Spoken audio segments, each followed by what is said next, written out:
네, 안녕하세요. 저는 강원도 동해중앙초등학교에 근무하고 있는 경력 3년이 이제 갓 넘은 교사 김미연이라고 합니다. 오늘 이 자리에 감사합니다.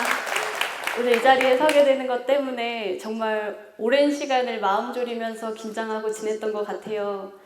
나는 고작 신규일 뿐인데 내가 과연 뭘 말할 수 있을까 하다가 그래, 그냥 모르면 모르는 대로, 엉뚱하면 엉뚱한 대로 신규 입장에서 바라본 학교에 대해서 말씀드리자 해서 나오게 되었습니다.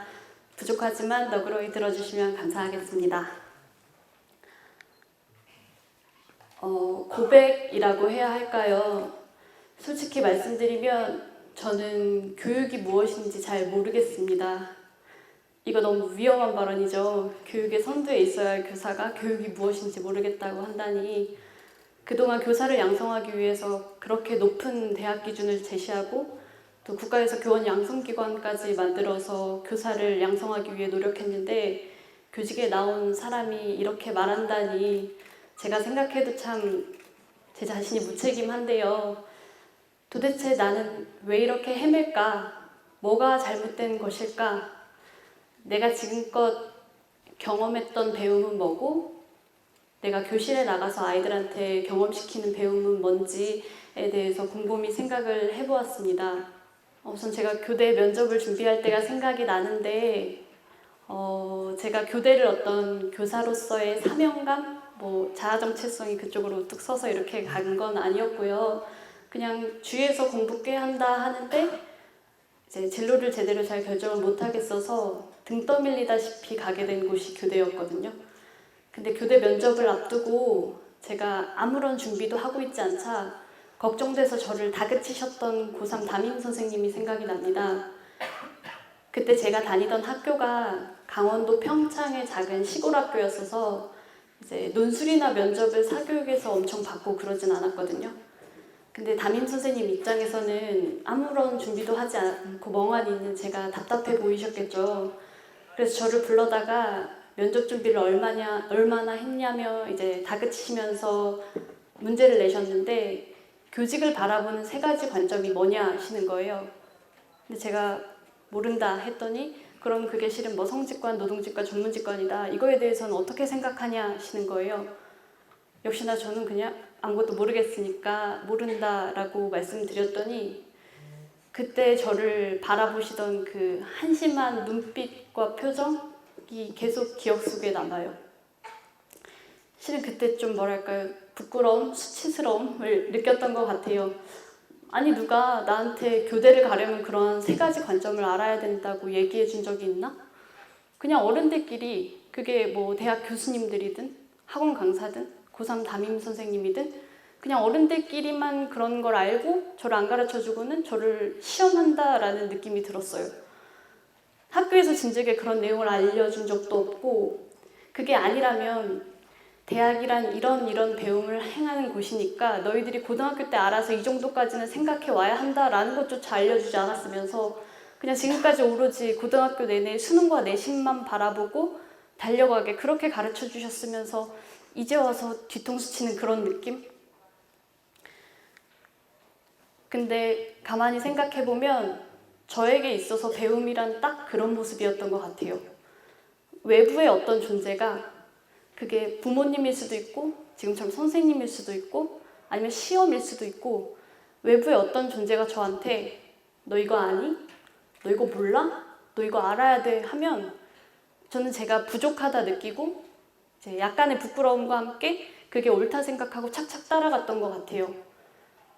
내가 이걸 알아야 정상적인 고3인데 내가 이걸 모르는구나. 내가 부족하구나 하고는 그걸 달달달달 외워서 암기하고 그리고 나서는 그걸 아는 척을 했어요. 초중고 12년 동안요. 정말 말 잘 듣는 학생이었죠. 교대 대학 강의도 별반 다르지 않았어요. 저는 대학 강의가 너무 재미가 없었고 실은 이 지식을 어떤 맥락에서 왜 배워야 되는지도 잘 몰랐고 쉴 새 없이 조모임이다, 과제다, 기말, 중간, 기말 평가다 이어지는데 제 머릿속이나 가슴속에 남는 건 없었던 것 같아요. 그때 자주 했던 생각이 아, 정말 이렇게 해서도 교사가 될 수 있나? 라는 거였습니다. 그렇게 해서 4년이 흐른 뒤에 저는 이제 교육을 행하는 교사가 되겠다는 임용고시를 준비하면서조차도 고3 때와 배움에 있어서 달라진 게 하나도 없었어요. 달라진 게 있다면 이번에는 면접 예상 질문을 쫙 뽑아서 그걸 달달 외우고 있었다는 것. 정말 가식적인 배움을 한 거죠. 네, 이런 배움을 한 자가 교실에 나와서 어떤 의미 있는 배움을 행할 수 있었을까요? 저는 그냥 한 교실에 내던져졌다고 생각이 됐어요. 내가 도대체 이 아이들과 뭘 할 수 있지? 내가 누군가를 가르칠 자격은 둘째치고 능력은 되나? 그냥 자연스럽게 저는 또 다른 가식적인 배움을 종용하는 사람이 되었던 것 같아요. 우리 반 아이들에게 있어서 제가 외부적인 존재로서 너 이거 아니? 너 초등학교 6학년인데도 이것도 몰라? 너 이거 알아야 돼. 얼른 공부해. 라고 하면서 제2의, 제3의 저를 탄생시키고 있었던 거죠. 네, 정말 아무것도 모르겠으니까 그래, 그럼 교사가 할 일은 교과 수업이다 라고 결론 내린 뒤에 그럼 내가 가르쳐야 하는 교육과정 성취 기준은 뭐냐? 그럼 이거니까 이렇게 가르치면 아이들이 잘 따라오겠구나. 좀 더 잘 해보려고 놀이 수업 연수도 듣고 뭐 상담 연수도 듣고 학급 경영책도 사서 읽고. 근데 제가 지금까지 계속 고학년만 하는데 하루 빼고 매일이 6교시잖아요. 맨날 새로운 6개의 수업을 준비를 못 하겠는 거예요. 처음에 너무 신기했어요. 아니 어떻게 5시에 퇴근이 가능하지? 나는 수업 준비하다 보면 어느새 7시, 8시. 그것도 다 준비한 것도 아니고 그냥 2-3개 수업 준비하면 그 정도? 처음에는 막 열심히 준비해서 수업하면 막 뿌듯하다가도 난 진짜 열심히 한다고 했는데 생각만큼 아이들이 잘 따라와 주지 않을 때는 너무 무너지는 거예요. 무기력해지고. 내가 선생님 맞나? 내가 뭘 알고 가르치는 건가? 내가 아이들 앞에 교사라고 섰는데 내가 교육을 하는 건가? 교육이 뭐지? 그냥 이렇게 잘 암기시키게 하는 게 교육인가? 그러면서 준비 못한 수업은 이제 아침에 와서 얼렁뚱땅 교과서 보면서 수업하게 되는데 그럴 때마다 느껴지는 죄책감 내지는 이제 스스로를 옥죄어오는 스트레스랄까요? 이제 떳떳하지 못한 그런 마음 때문에 괜히 아이들한테 예민해지고 또 옹졸해지고 마음만 급해지고 하더라고요. 근데 이런 고민을 말할 때가 별로 없었어요. 실은 용기도 잘 안 났고요. 마치 저만 이렇게 못 따라가고 헤매는 것 같아서 그게 들킬까 봐. 근데 이런 생각을 이제 할 틈도 잠시 학교에 나와 보니까 이제 수업만큼이나 열심히 하고 신경 써야 되는 부분이 있더라고요. 그게 바로 저에겐 수업 외의 업무였는데 제가 발령받은 학교가 강원도에서도 그래도 되게 큰 학교였어서 업무의 양이 많고 그러진 않았거든요. 그래서 그런지 제가 이제 많이 관심이 갔던 문제는 업무가 왜 이렇게 많냐, 교사가 업무하는 사람이냐 보다도 그 업무를 처리하는 방식이었어요. 이제 학교 선생님들이면 크든 작든 누구나 업무를 배정을 받는데 그게 1년 단위로 바뀌기도 하고 너무 광범위하고 하니까 솔직히 자기 업무 아니면 잘 모르잖아요. 그래서 그런지 학교 구성원들이 어떤 업무나 행사가 있으면 그거에 대한 교육적인 의미를 따지고 고민하기보다는 그저 내가 맡은 어떤 업무가 남이 보기에 잘 되어 있다라는 어떤 형식을 갖추는데 급급한 그런 느낌이 드는 거예요. 아름아름 담당자가 일을 그렇게 처리하는 것에 대한 편의를 봐주고 동참해주고요. 이건 제 친구 얘긴데 제 친구가 근무하는 학교가 안전시범연구학교래요. 네, 안전에 대해서 연구하는 학교인 것 같은데 이 학교에서는 아이들이 점심시간이나 쉬는 시간에 운동장에서 공을 못 찬다는 거예요. 왜냐면 이제 공을 차다 보면 아이들이 자꾸 다치니까 다친 아이들이 나오면 안전한 학교가 아닌 것 같으니까 그리고 아이들이 혹여나 다쳐도 안전경제의 혜택을 잘 못 받게 해준다나 봐요.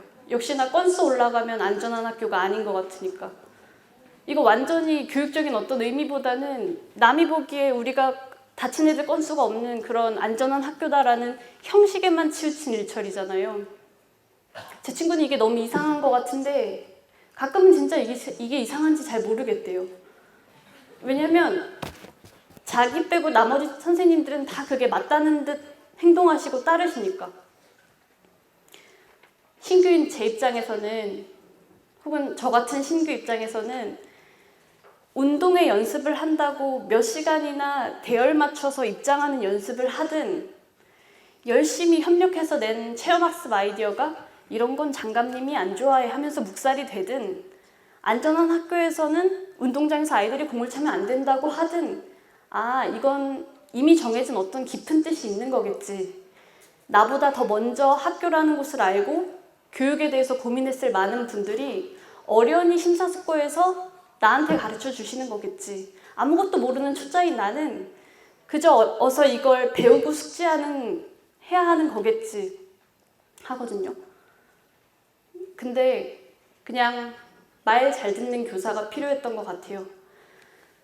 제가 초중고에서 받았던 그런 교육처럼 그냥 어른들이 말하면 착착착착 잘 따라가는 그런 교사가 말이에요. 이 거대한 대한민국이라는 시스템, 대한민국이라는 관료제 속에서 제가 맡은 교육이라는 업무, 제가 근무 배정된 강원도 동해라는 곳에서 교육부가 하나라고 교육청이 전달해서 세분화되어서 저에게 주어지는 어떤 업무를 제가 새로이 그 교육적인 의미를 고민하고 주체적으로 하기보다는 그저 이미 정해진 대로, 그저 누가 원하는 대로 그렇게 착착 따라가는 그런 교사가 필요했던 것 같아요. 여기서 괜히 의미를 고민하려 들고 이제 따지려 들면 유난 떠는 것 같은 분위기, 별나고 더디고 번거롭게 하고 귀찮은 것 같은 분위기. 근데 정말 더 무서운 건 이런 게 이상하다고 생각하는 저조차도 저희 반 안에서는 이미 그런 왕국을 만들고 있다는 거예요. 6학년 사회 시간에 민주주의는 열심히 가르치면서 아이들과 땡볕에 반야구를 하러 나갔는데 남자아이들이 자기들 왼발로 차라고 했다고 입을 삐쭉 내밀고 투덜거리는 걸 보고는 이제 강압적인 눈빛과 분위기로 제압시켜버리거든요. 이거 완전한 독재잖아요. 말로는 민주주의를 가르친다고 하면서 선생님부터가 행동으로 독재를 일삼고 있어요. 저는 또 오른발로 뻥뻥 차면 여자애들이랑 같이 하는데 계속 홈런만 나올까 봐서 미리 예방한 조치라고 생각을 했는데 알고 보니까 저희 반 남자애들이 공을 정말 못 차는 거예요. 오른발로 차도 내야를 거의 벗어나기가 힘든 거예요. 아이들 입장에서 얼마나 정당한 항의인가요? 근데 저는 그런 아이들의 입장을 일일이 들어보려 하지 않고 그저 쉽게 묵살해버리기 일쑤예요. 그저 말 잘 듣고 고분고분 잘 따라오는 아이를 가장 예뻐하게 되고 말 잘 듣고 고분고분 잘 따라와야만 높은 점수를 주는 그런 체계를 만들어 놓고는 아이들을 대해요. 이처럼 저는 정말 교육이 무엇인지 잘 모르겠습니다. 제가 너무나 아이들을 망치고 있는 것 같아서 도대체 가르친다는 게 뭐고 한 사람 일생에서 배운다는 건 어떤 의미인지, 아이들은 내 수업에서 뭘 배우고 있는지, 혹시나 내가 의도하지 않은 나의 다른 부분에서 아이들이 또 다른 걸 배우고 있는 건 아닌지 정말 모르겠거든요. 제가 마지막으로 드리고 싶은 말씀은 그냥 선생님들께서 가지신 고민이나 생각들을 편하게 나누어 주셨으면 좋겠다는 거예요. 학교에서.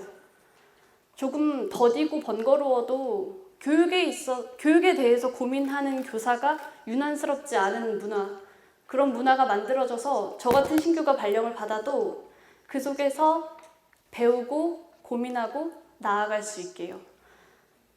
말 잘 듣는 학생을 가르치는 말 잘 듣는 교사가 되기보다는 부당한 것에 대해서는 말을 듣지 않을 수도 있는 학생을 키워내는 말 안 들을 수도 있는 교사가 되고 싶습니다. 네, 들어주셔서 감사합니다. 여기까지 할게요.